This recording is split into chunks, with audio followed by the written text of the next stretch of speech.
Terrorist groups occupying the northwestern Syrian region of Greater Idlib continue to launch attacks against the Syrian Arab Army in what appears to be an attempt to sabotage efforts by Russia to restore ties between Damascus and Ankara, who maintains a large force in the region. A new series of attacks began on January 14th when militants from the al-Qaeda-affiliated Hayat Tahrir al-Sham, the de facto ruler of Idlib, raided a position of the SAA near the village of Nashiba in the northern Latakia countryside. As in previous attacks, the militants moved in the early morning hours, taking advantage of poor weather conditions and heavy fog which pinned down army troops. HTS claimed that 6 soldiers were killed as a result of the attack. Nevertheless, pro-government news sources reported only 3 casualties. The very next day, January 15th, the SAA responded by conducting a rare ground attack in Greater Idlib. Army troops raided a position of Fergat al-Harabati, an al-Qaeda-affiliated group that is mainly made up of French and Belgian jihadists in the mountainous area of al-Zawiya in the southern countryside of Idlib.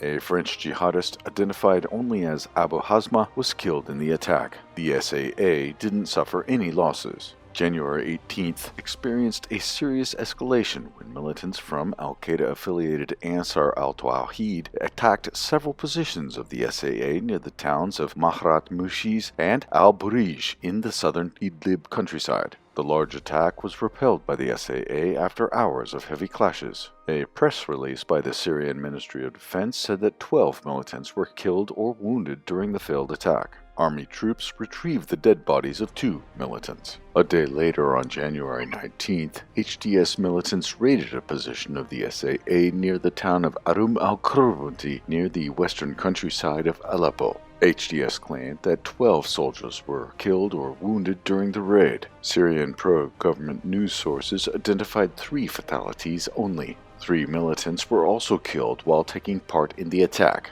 In an apparent response to the attack, the SAA carried out a series of artillery strikes on positions of HTS in the western Idlib countryside and the northwestern countryside of Hama. HTS and its allies in Greater Idlib escalated their attacks in December as the Russian-sponsored reapproachment process between Damascus and Ankara began to gain momentum. The terrorist groups fear that the reapproachment process will lead to a Turkish withdrawal from Greater Idlib. This is one of the main demands set by Damascus. Recent reports suggest that Ankara is open to accept at least a partial withdrawal from the region. This would facilitate a new large-scale ground operation by the SAA and its allies.